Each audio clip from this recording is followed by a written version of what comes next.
Kukunin nga ba ng Magnolia ang 6'4" na free agent na si Matt Ganuelas-Roser? Kung inyong maalala, itong si Matt Ganuelas-Roser ay naglaro dito sa TNT Tropang Giga, yan ang huli niyang team, kung saan nakasama niya ang kanyang kapatid na si Brandon. Pero hindi daw nagkasundo ito si Matt at ang TNT management doon sa huling contract offer sa kanya. At yan ang dahilan kung ba't siya ngayon na isa ng unrestricted free agent. Posible kaya na ito'y kunin ng Magnolia. Itong si Matt Ganuelas-Roser ay 6'4" at isa sa pinaka-athletic na players dito sa PBA. Kilala din yan bilang isang point forward. Kayang magbaba ng bola, pwedeng maglaro ng point guard, pwedeng small forward. Pwede rito na maging gamiting power forward kung kinakailangan.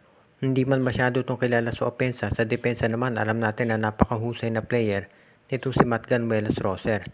Kaya sa tingin ko, magiging okay na okay yan para dito sa Magnolia. Bilang isang unrestricted free agent, hindi na kinakailangan ng Magnolia na magbitiw pa ng ibang players o makipag-trade para makuha itong si Matt Ganuelas-Roser dahil hindi na nakakailangan ng kapalit. Kaya sa tingin ko, itong si Matt Ganuelas-Roser pwede yung bigyan ng short-term contract ng Magnolia at kapag naging maganda yung resulta, ay doon pwede na nilang bigyan yan ng mas mahabang kontrata. Kaya sa tingin ko yan magiging magandang option para dito kay Matt. Sa ngayon, itong Magnolia Chicken Templados mukhang solid na yung kanilang front court, pero pwede rin nating makita na magkakaroon ng ibang mga changes dyan kung kinakailangan para mas lumakas ito. Pero sa ngayon masasabi natin na itong Magnolia Chicken Templados kung idadagdag nila itong si Matt Ganuelas-Roser, magiging malaking bagay yan para dito sa kanilang stability at syempre para lalong lumalim yung kanilang front court na siyang gusto ngayong gawin nitong si Coach Chito Victorero para lalong maging ready ang Magnolia sa Philippine Cup at Governors Cup.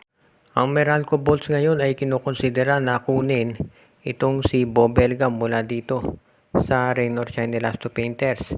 Alam kasi ng Meralco na ang dami ng big man nitong ROS at mukhang gusto nilang makuha si Belga para madagdag doon sa kanilang lineup.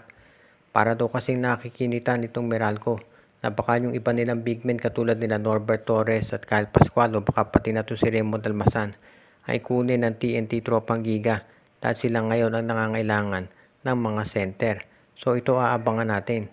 Ang maliwanag dito, ito namang Rain or Shine. For the first time siguro pwede na nilang masabi na expendable ito si Bo Belga dahil sa dami ng kanilang mga big men na nakuha na. Nandiyan na si Luis Villegas, pati na of course itong si Kit Datu, alam natin maganda nilalaro niyan. At syempre, yung iba pa nilang mga players na ang lalaki na ngayon kung titignan ninyo yung lineup nitong Rain or Shine Elasto Painter. So hindi na nakagugulat na ganyan ang magiging sitwasyon. As it is, pwede rin nating masabi na ito si Bo Belga magiging magandang addition yan para kay Nenad Vucinic at Luigi Trillo dahil ito ay merong tira sa labas na siyang ginamit ng mabuti ng Rain or Shine kontra dito sa San Miguel doon sa finals. Kahit na matanda na si Belga, kaya pa rin niyang maglaro sa PBA dahil clearly ito ay nasa kondisyon pa. So ito masasabi natin talaga na very clever yung gustong gawin ng Meralco Bolts na kunin si Belga. Ngayon kung sino naman ang kapalit, depende yan sa Rain or Shine. Pero itong Rain or Shine Elasto Painters, malamang guard ang kukunin o kaya wingman dahil ang dami na nila dito pagdating sa mga bigs. Madali naman siguro magkakasundo sa trade itong Magnolia, itong Meralco at Rain or Shine. Lalo na at yung players naman na kukunin nila ay mukhang ready na talaga para dito sa kanilang pagtatransfer kung sakasakali doon sa kabilang koponan at madali naman ang adjustment.